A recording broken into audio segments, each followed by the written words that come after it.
Good morning बच्चों, शांति कुंज online classes में आपका स्वागत है। बच्चों, हम पढ़ रहे थे चैप्टर नंबर 5 पदार्थ एवं उनके गुण। तो इस चैप्टर में हम ऑलमोस्ट कंप्लीट कर चुके हैं। आज हम बचा हुआ लास्ट का कुछ टॉपिक है वो कंप्लीट करते हैं। तो आज का हमारा टॉपिक है पारदर्शिता यानी ट्रांसपेरेंसी। अब ट्रांसपेरेंसी क्या होती है? तो जिसका मतलब होता है कि हम आर पार की चीज़ों को आसानी से देख सकें। क्या आप जानते हैं कि कांच का प्रयोग खिड़कियों में ही क्यों किया जाता है? इसका कारण ये है कि कांच लगी खिड़की से हम बाहर की चीज़ों को देख सकते हैं, क्योंकि लकड़ी या लोहे के बनी खिड़की से हम बाहर नहीं देख पाते हैं, क्योंकि लोहा या लकड़ी प्रकाश को अपने अंदर से होकर नहीं गुजरने देते, जबकि कांच से प्रकाश गुजर जाता है। जिस पदार्थ से प्रकाश आर पार नहीं गुजर पाता है उसे हम अपारदर्शी पदार्थ कहते हैं। जैसे कि अपारदर्शी पदार्थ कौन कौन से हो गए? लकड़ी हो गया, धातु की चादर हो गया, पत्ता, पत्थर, गत्ता, ये सारे अपारदर्शी पदार्थ होते हैं। और जिस पदार्थ से प्रकाश आर पार गुजर जाता है उसे हम पारदर्शी पदार्थ कहते हैं। जैसे कि कांच, जल, सेलफोन, कागज, ये सारे हमारे पारदर्शी पदार्थ हैं। जिस पदार्थ से प्रकाश का कुछ ही अंश गुजर पाता है उसे हम पारभासी या ट्रांसलूसेंट कहते हैं। जैसे कि तेल लगे कागज का एक टुकड़ा इसका अच्छा उदाहरण है। यदि आप इस पर प्रकाश डालेंगे तो साफ हिस्सा आसानी से दिख जाएगा, किंतु जो तेल वाला धब्बे वाला हिस्सा है उस पर वो भाग उतना नहीं दिखेगा। तो ये हो गया हमारा ट्रांसलूसेंट। आप इसका एग्जाम्पल आप पन्नी से भी ले सकते हो। पॉलीथीन जो आप घरों में यूज़ करते हैं ना, वाइट कलर की पॉलीथीन, जब आप उससे देखोगे तो आपको थोड़ा तो इजीली दिख जाएगा, बट बाकी का आपको नहीं दिख पाएगा। तो ये हमारा हो गया ट्रांसलूसेंट या पारभासी पदार्थ। अब है ऊष्मा का चालक। तो ऊष्मा का चालक पदार्थ का ये एक गुण होता है कि वो ऊष्मा का चालक भी होता है। खाना बनाने के लिए धातु के बर्तनों का प्रयोग किया जाता है। ऐसा क्यों होता है बच्चों? क्योंकि आप जानते हैं जैसे प्रेशर कुकर हो गया, पैन, तवा, ये सारे इनके जो हत्थे होते हैं वो लकड़ी के या प्लास्टिक के बने होते हैं। बताओ ऐसा क्यों होता है? क्योंकि हम खाना बनाने वाले बर्तन तांबा, इस्पात जिसे हम स्टील कहते हैं, या एल्यूमिनियम, ये धातु के बनते हैं जो कि ऊष्मा का अच्छा सुचालक होते हैं। इसीलिए हम खाना इन बर्तनों में पकाते हैं। अब होता क्या है, हम थोड़ी सी ही हीट देते हैं तो उसमें जो ऊष्मा होती है आराम से बर्तन में फैल जाती है और हमारा खाना आराम से पक जाता है। अब ऐसे बर्तनों का भी क्या प्रयोग करना कि हमने उसको गर्म किए जा रहे हैं, गर्म हो ही नहीं रहा है, हमारी गैस भी बर्बाद हो रही है। तो इसीलिए हमें ऊष्मा के चालक बर्तन का हम प्रयोग करते हैं और ऐसे ही हमें प्रयोग करना भी चाहिए। पर होता क्या है, बर्तन तो हमारा अब गर्म पड़ गया, अब हम उसे उतारेंगे तो होगा क्या, हमारे हाथ जल जाएंगे। इसीलिए उसका हैंडल हम किसका बनाएंगे? लकड़ी का बनाएंगे या प्लास्टिक का बनाएंगे। ऐसा इसलिए करते हैं क्योंकि इन बर्तनों के हत्थे में लकड़ी या प्लास्टिक इसलिए लगाते हैं क्योंकि ये ऊष्मा के कुचालक होते हैं। कौन होते हैं? लकड़ी और प्लास्टिक क्या है? ऊष्मा के कुचालक। और जो ऊष्मा अपने अंदर से बहने देते हैं उसे हम ऊष्मा के सुचालक कहते हैं। साधारणतः गैसें ऊष्मा का कुचालक होती हैं।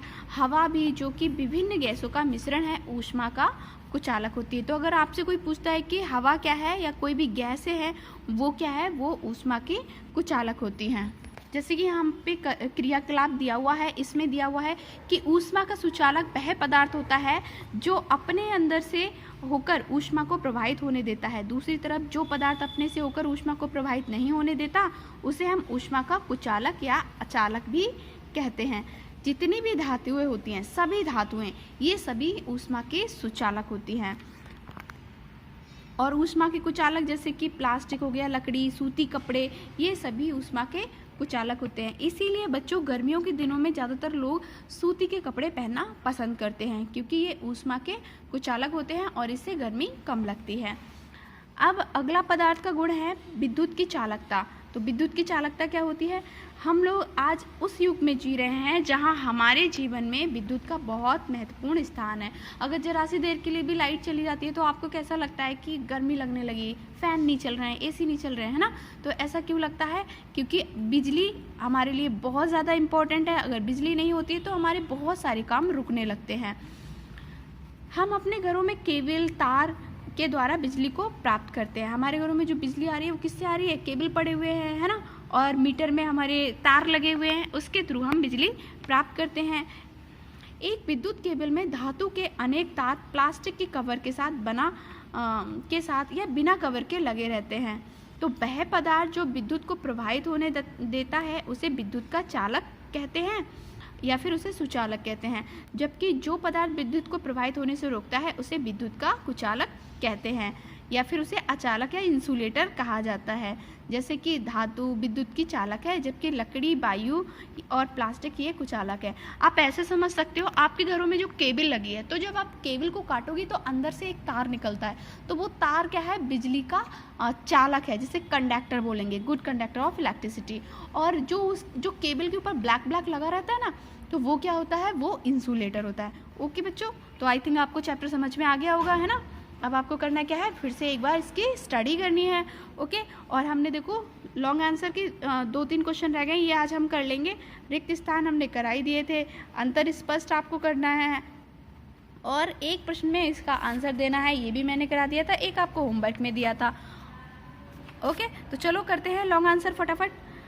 फर्स्ट है, पदार्थ की कुछ विशेषताओं की विवेचना कीजिए। तो बच्चों 5वीं का आंसर आप पहले तो यहाँ से लेके यहाँ तक करोगे। अब हमने जो अभी तक जितने भी इसके गुण पढ़े हैं ना, जैसे सतह की प्रकृति, तो आप ये हेडिंग डालोगे और एक एक लाइन आराम से लिखते चले जाओगे। ठीक है, सबका एक एक लाइन आपको लिखना है। जैसे जल में घुलनशील, चमक, प्लवन, पारदर्शिता और ऊष्मा का चालक, विद्युत की चालकता, इन सबको आपको हेडिंग में लिखना है और एक एक लाइन सबकी लिखते चले जाना है। ठीक है, उसके बाद देखो आप कैसे प्रमाणित करेंगे कि कौन से पदार्थ जल में घुलनशील है और कौन से नहीं। तो हमें घुलनशील वाला आंसर देना है। तो देखो इसके लिए ये तो आपने आंसर लिख ही लिया है, घुलनशील और घुलनशील में क्या अंतर होता है आपको यहाँ से लिखना है। उदाहरण के लिए से लेकर यहाँ तक, बालू आदि तक। तो ये आंसर आपका होगा 6 का आंसर हो गया। फिर है उसके बाद आप कैसे कह सकते हैं कोई विशेष पदार्थ ऊष्मा के सुचालक है या कुचालक। तो बच्चों ये 7वें का क्रियाकलाप मिलेगा आपको आंसर में। तो यहाँ आपसे लिखा है, एक कढ़ाई लीजिए, इसमें करीब आधा हिस्सा तक पानी गर्म कर दीजिए। 2 चम्मच जिसमें एक तांबे की तथा दूसरी लकड़ी की बनी हुई है, उसे इस गर्म जल में रखिए। ध्यान रखें कि इन चम्मचों का कुछ हिस्सा जल से बाहर हो। 3-4 मिनट के बाद चम्मचों के बाहर वाले हिस्से को हाथ से छूना है। अब आप क्या महसूस करोगे कि धातु की जो चम्मच थी वो भी गर्म हो गई है। तो जो चम्मच गर्म हो जाती है उसे ऊष्मा का एक सिरे से दूसरे सिरे तक प्रवाह कहते हैं, और या फिर इसे इस चम्मच का पदार्थ ऊष्मा का चालक या सुचालक कहेंगे। तो बच्चों यहाँ तक ही आपको इसका आंसर 7वें का करना है। लास्ट देखिए, ऊष्मा के सुचालक और कुचालक से आप क्या समझते हैं, इसी में लिखा हुआ है। ये आपको यहाँ से ऊष्मा का सुचालक से लेके कुचालक तक का आंसर 8वें का कर देना है। ठीक है बच्चों, उसके बाद में मैंने बाकी सारा तो लास्ट क्लास में करा ही दिया था। तो मिलते हैं नेक्स्ट वीडियो में नए चैप्टर के साथ, तब तक के लिए बाय बाय, टेक केयर।